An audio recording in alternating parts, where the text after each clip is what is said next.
Welcome to College Football Live. I am Peter Burns, joined left to right on the television screen there. Brock Heward and David Pollack. Hair's looking good, Pollack. Glad you able to join us here today. All right, we got some news to break down, so let's get right into it. Southern Cal and Clay Helton, they found their new OC. Former Texas Tech quarterback Graham Harrell will be the new offensive coordinator for the Trojans. Remember, Harrell was the OC at North Texas for the last 3 years, cut from that same air raid offense as Cliff Kingsbury. So for one Texas Tech QB OC to another, Brock, is this the right fit for the Trojans? No, I don't like this fit at all, Peter. And it has really nothing to do with Cliff or Graham as coaches or as people or as human beings. You ask me about fit. I don't think USC has to run the air raid. I mean, this is USC, is it not? This is the bluest of the blue bloods out west. This is one of the few schools, I think, in the Pac-12 that can select their kind of players and not just have to try to recruit. You can pick which system you want. You know, the air raid is for, Mike Leach up in Pullman or down in Lubbock. And, when you don't have the kind of personnel to go toe for toe. Do you realize when Pete Carroll, and I was on with Andy Staples and Jason Horowitz this morning, and Jason did this homework. When Pete Carroll was at USC and had his dynastic run from 2004 to 2010, he had 18 guys around the line of scrimmage drafted in the first 3 rounds. O-line and front 7. 18 drafted in those 7 years. Since then, over the last 8, you've only had 8 guys drafted. I mean, you can build it. You should be able to build it from the inside out. Pollack, maybe, and not have to play in a system from the outside in. Right, but David, isn't that one of the reasons why he's doing it? Saying, hey, listen, we haven't been able to recruit that way. Maybe, Pollack, that's the reason why they're going more toward an air raid. Well, here's the thing. I think Brock's right about the system, and the system is made usually for to hide your weaknesses and to really expose a defense and find ways to have success. But here's the thing, Brock. Now think about this offense with elite players. Think about this offense with elite, dynamic wide receivers on the outside if you ran it well. I'm not sold on the hire. I'm not going to lie. Now, you give me Cliff Kingsbury, I am sold. Cliff Kingsbury, to me, was a knockout home run because Cliff Kingsbury has a swagger and a confidence about him that beams Hollywood to me. I would have been fine with that. This will be a more interesting fit. But listen, we haven't seen the air raid, Brock, really with elite, dynamic wide receivers, with hand-picked guys that, you're right, they get their hand-picked. So I think it'll be interesting to watch. You know what I have seen, David? I've seen air raid systems that play no defense. So it's not only playing the game from the outside in, it's the way it affects your overall program. You're soft on defense. You're soft anyway. So you're going to play Stanford and Washington and Utah in your conference. And to me, this system, and we can look at Oklahoma that scores lots of points, they can't stop anybody on defense. Yep. I've yet to see a really hard-nosed, put your hand in the dirt, play championship-level, balanced football offensively and defensively in that system. So that, too, from a program standpoint, would scare me if I'm USC. One caveat, they've been soft for the last several years. So this is what USC has been. So all right, so David, look at their schedule coming up as we look for the Trojans, what they have coming up in 2019. When will we know and whether or not this quote-unquote worked for Graham Harrell? You see Fresno State, but then Stanford at BYU. Then they've got that run at Washington, at Notre Dame. Look at the physical matchups, Brock. Second game, third game. I mean, look at that. Second game, third game, fourth game, fifth game, sixth game in a row. All physical, hit you in the mouth, physical teams. So we're going to find out fast. Listen, what kind of difference this offense makes. Clay Helton has had to do something. You know, he didn't get fired in the offseason, but there's been rumblings the last year and a half now about his program, and he had to make a change. He had to go in a different direction. He made his decision, and this is what happens, Brock. Now you fire a coordinator, and if you don't perform and it doesn't change, what happens next? They get rid of the head coach. So we're going to know right out the gate, week 3, week 4, week 5, week 6, if this project's going to work or not. I mean, this is still USC, okay? This is still L.A. This is still the #2 media market. This is still the school with the most history and tradition in that conference. And this is a school that had a dynastic run not 40 years ago or 50 years ago, in the 2000s with Pete Carroll that showed you how to do it, playing balanced football, championship football at the line of scrimmage. I just feel like this is a reach. Hey, guys, remember, too, they just lost their 5-star signee, the wide receiver Brew McCoy, who decided to go to Texas when Cliff Kingsbury decided to take the Arizona job. All right, let's go over to the Big 12 news from Stillwater. Mike Gundy has found his new OC. And, Pollock, it's a guy that you love. We're talking Sean Gleason, the new Cowboys OC. He goes from the Tigers of Princeton out to Oklahoma State Cowboys. That Princeton team set an Ivy League record, 474 points on the season, highest scoring offense in FES in 2018. You're all hot and bothered about this hire. Can he show his picture again, because he's 12? I mean, he just turned 12 last month. So I absolutely love Gundy and the way he hires coaches. It doesn't matter where you coach ball. If you coach ball well offensively, Mike Urich a couple years ago, he reached down into FCS and had a lot of success. And this is a guy, Sean Gleason, if you go and do some homework, and listen, you hear about this stuff and you hear about good guys throughout the business and where you travel and you see cool things. This guy's innovative, man. A jet sweep pass. How about some more action off of this? You can see a fake jet sweep after this play. Look, this is a wide receiver throwing a touchdown pass in the red. Some good creativity. Now you come out, Brock, how about the fake jet sweep, fake QB draw, QB power, pop pass over the top? So I like the creativity. I don't know why, but I decided to go watch a bunch of Princeton football and watch their offense, and I think it was extremely creative. But here's the thing, very physical, very creative, shifts, motions. I think dual threat quarterback, which you've seen Gundy over the last several years, wants to bring in and continue to use. I think this cat's going to be, with Gundy, I know he's 28 years old. I think the offense will be phenomenal for Oklahoma State. Well, I think what's kind of fun is Oklahoma State really is the Ivy League of the Big 12. I mean, so there's a very natural transition there to Stillwater for him from Princeton. But beyond that, Davey, and I love the point you made earlier, and I will second that, and that is Mike Gundy has built a culture and a foundation. So you know what he can do? He can take a risk. He can go outside the norm. He can find, just simply put, the best coach with the stuff that he enjoys watching and teaching and developing. It reminds me of Mike Bellotti, when he went to New Hampshire and found this guy named Chip Kelly. Yeah, and for the same reasons. Bellotti was established in Eugene. He had been there decades. He was Eugene, just as, Mike Gundy is Stillwater. He is Oklahoma State. He doesn't feel the pressure to have to hire the guy that people know. He's built the foundation, and he can bring in, simply in his mind, the most innovative and best coach. Yeah, Brock, you don't like the risk of Graham Harrell, but you love the risk of a guy that's 28 years old who may have to wear the mullet like Gundy and Gleason. I got it. I'm following you about this one. All right, how about this? You're talking about young guys. How about Joe Brady over at LSU? Talking about college guys going to the NFL. Now we're talking an NFL guy going down to the 225. He's going to be the new passing game coordinator and wide receivers coach. Of course, he was there for 2 years. Pollock, this young guy is 28 years old. This is a direction they're trying to go, because isn't that what's been holding back LSU for, the last 40, 50 years, is not having a passing game?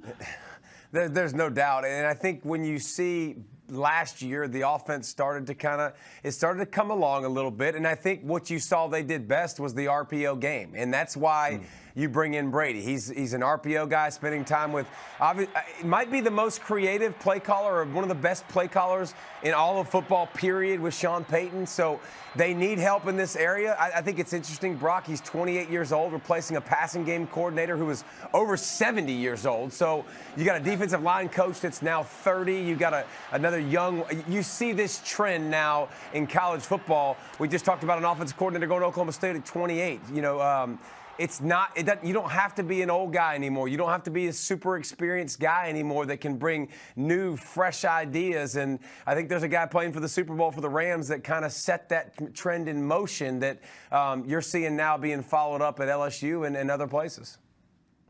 Well, I would say this, Peter, to your point earlier, that, I was hard on the Graham Harrell move because there's no foundation and culture at USC. You feel like you're reaching. Mike Gundy is established. Had been there for decades. And to me, you take that risk. And if you're Ed Orgeron, this is a have to. You have been so backwards in your passing game. So to me, this was a must to try to energize it with some youth and with somebody that's been around some pretty good ball the last few years. Yeah, there's no doubt about it. I can say after seeing what the Saints did, outside of Michael Thomas, LSU may have a more talented group of wide receivers than the Saints had this year, and they had success. All right, how about top 5 play callers? Let's talk about all of college football right now. Brock, starting with you, what's your list? What do you got?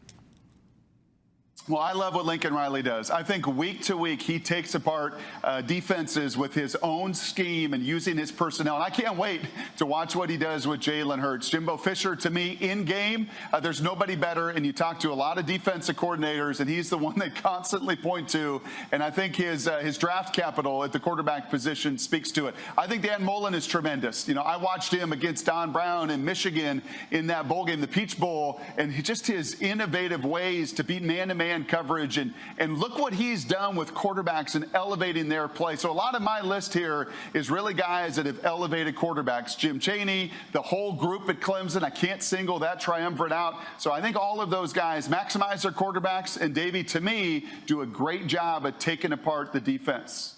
Dang, list of 7 there. You're just throwing in extra names. I hear you, Brock. Lincoln Riley, Baker Mayfield to Kyler Murray, Heisman. Right. There's no need to say anything else. Jeff Brom, he doesn't get near enough credit. I think he's phenomenal.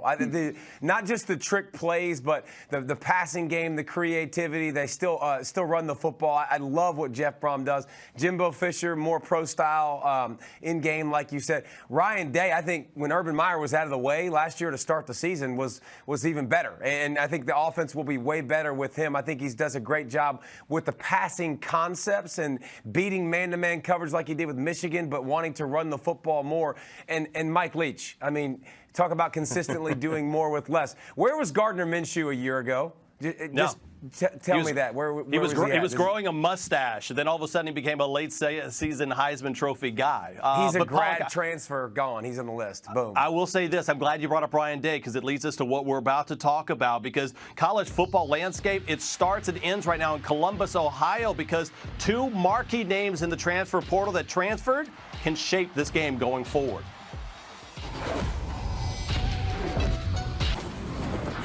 Welcome back to College Football Live. This we know for sure. Justin Fields has transferred from Georgia to Ohio State after playing 1 year for the Bulldogs. What we don't know is if he will be eligible to play this season for Ryan Day and the Buckeyes. Now back, and we're talking about this topic. Now, it's kind of an interesting situation. Justin Fields has requested an immediate eligibility request or a waiver, and there's a little bit of storyline behind it. So here's the storyline. Remember, name back up to Jake Fromm in the preseason. In October, there were racist comments or alleged racist comments by a baseball player at Georgia, and that baseball player was caught on film talking about Justin Fields. He was then dismissed from the program. He appeared in 12 games, never started. He decided that he was going to transfer, and now he's at Ohio State. And Davey, there's a lot of questions on where, if possible, if he's going to be reinstated and he could be eligible immediately. So you there in Athens, should he get that immediate eligibility? No, he shouldn't.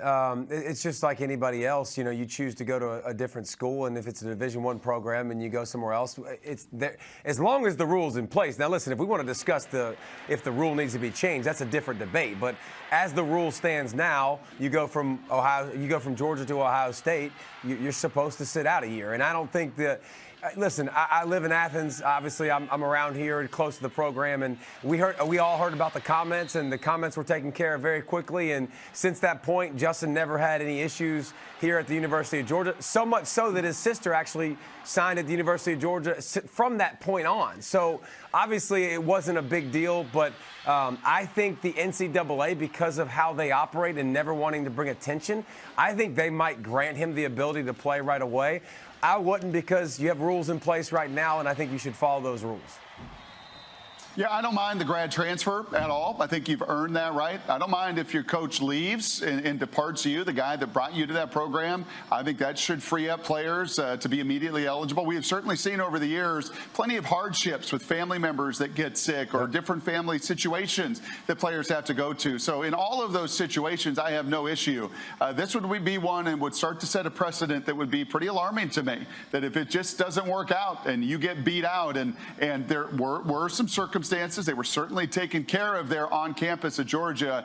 But to me, this would set a pretty dangerous precedent. But the NCAA doesn't have the kind of teeth that they had when Davey and I were playing 10, 20 years ago. And it did, to Davey's point, it feels like they don't want to put themselves right in the middle of many of these stories. Yeah, let's go ahead and take a look at what the transfer rules are, guys. And, of course, immediate eligibility may be provided if the transfer is due to documented mitigating circumstances outside the student-athlete's control, directly impacting the health, safety, and well-being of the student-athlete. Justin Fields has hired Thomas Mars, who helped with the Shea Patterson situation. And I will say this. I've talked to schools that were involved in the conversations after he went into the transfer portal, so to say, and they said that this was never really brought up during the process of him transferring. It's almost kind of like behind the scenes.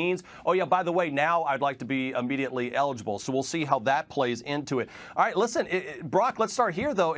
If Ryan Day doesn't get Justin Fields immediately eligible, Tate Martell's already transferred. Where does that leave the Buckeyes? Well, it leads them awfully thin. But to Davey's point earlier, if I were to continue to extend my list and add to even more tremendous play callers, Ryan Day and that program at Ohio State, it's been pretty proven. They've run through a lot of different quarterbacks and a lot of different skill sets with those quarterbacks. And it is still Ohio State. You still have depth, but you have nowhere near what you've had in years past. You may be a little careful about running your quarterbacks, and they will be thinner than they've been, but I don't think it will be a death nail to the 2019 season. I don't think it'll be a death nail either, but I think you hit the nail on the head when you said you're less inclined to run your quarterback. I mean, you get in the red zone in Ohio State typically, and I think when their offense really got back to seeing it potent at the end of the season, you saw the ability for them to pull the ball with the quarterback. Even if Haskins wasn't Barrett, you still saw him pull it more, and I think the offense flourished. I think this is an offense that needs a guy at the quarterback spot to be able to do that. When you have one guy, you're one hit away from going to your backup. Here's the thing, Brock. When you only have two guys, you still got to be careful. In garbage time, you got to be careful running guys. You got to be careful having a goal line package, a short yardage package, and a regular quarterback because taking hits all the time. So I definitely think the depth of the quarterback spot is an issue for Ohio State going into next season. Does Gardner Minshew have a 7th year or an 8th year, or is there another great transfer out there waiting? Listen, he'll do it maybe in disguise or no mustache, so we won't even know who he is. All right, coming up, speaking of disguises, Les Miles, an actor and also the Kansas head coach. Yeah, we'll talk about that. And we'll also get into college football coaches who should be going to Hollywood. Todd McShay updated his top 32 prospects following the Senior Bowl. Nick Bosa still on top, followed by Bama's Quentin Williams, and top 9 prospects are all on the defensive side, and 4 of the top 5 hail from the SEC. So I'll start with the SEC guy, David Pollack. If you had to draft a game changer, right, a complete wrecker, who are you drafting off of that list? The amazing thing is that Quentin Williams wasn't even talked about or thought about before the season happened, and right. I've never seen somebody wreck the game in the inside from him since an Aaron Donald, since a Sue. I mean, just a pure disruptive force. I think a guy that can rush the passer like that on the inside is rare and special. And in today's NFL, listen, when you're on defense, if you can't cover somebody or rush somebody, you're pretty much worthless. So Quentin Williams, to me, was one of the best players I've ever seen on tape, and I think he's going to do the same thing at the next level and be a wrecker. Yeah, pretty remarkable, isn't it? That 9 of the top 10 in a league that is built for offense, that NFL, and everything is about the offense and the Sean McVay. You better find defensive dudes. And this year, they got a bunch of them. And I love Jeffrey Simmons. In fact, when I did that Peach Bowl, Dan Mullen was still talking about Jeffrey Simmons and the impact he has as a player. He's gotten better and better and better each year. I love that. I love to see that growth and development. And these guys, the kind of athlete, and just like Quentin that Davey was just talking about, when you're 6'4", when you're 310 pounds, and you can run down just about anybody from the backfield position, right, that's just some special stuff, and you're going to see them all in the top 10. You see a name that we thought might be the overall number 1. People are talking Heisman Trophy guys. Real quick, sorry, Brock or Davey. How about Ed Oliver, Brock? Where do we go with this young man? Yeah, that guy is like Aaron Donald. Remember 2 years ago, he just came on the scene and everyone started to compare him to Aaron. And you know, his talent should put him probably above both Quinnen and Jeffrey, but it's not going to be just talent alone. And I think there's going to be some of those character challenges that they dig into a little bit more than just a jacket when you're dealing with him, that I think unfortunately is going to push him down that draft board. The cool thing about all those guys we've talked about is you don't question one of their hearts on the field. They all play exceptionally hard. I love that about all those guys.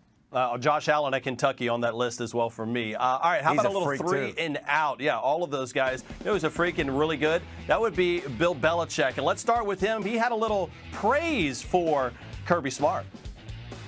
I think Kirby's program is an excellent program to prepare players for the National Football League. All right, a little love there, Pollock, right before signing it. What? Did Kirby call him and say, hey, can you put that in Super Bowl Media Day or what? I don't know I don't know how that happened. I don't know how it came about. But, I mean, listen, when you talk about Nick and Kirby and these guys, defensive guys that get guys lined up in the correct position, play with the proper technique, every defensive coach appreciates and loves that, and Kirby's one of the best at it. All right, moving on in three and out. Jim Harbaugh always likes a couple of headlines, right? Well, one of the headlines that he got was offering Deion Sanders' son a scholarship to go to Michigan. Now, Brock, remember, yeah, I mean, you got to love it, right? I don't know if he's sleeping in the bunk bed like he did with the kicker or what it was a while back, but you like this move? Yeah, I do. I mean, that's one thing about Jim. You could question his record against Ohio State and maybe the end of year falling apart and slowing down. You will not question his ability and desire to recruit 365 days a year. It seems to motivate him and energize him as much as anything. And go get some prime time up in Ann Arbor. Not a bad deal. What took so long?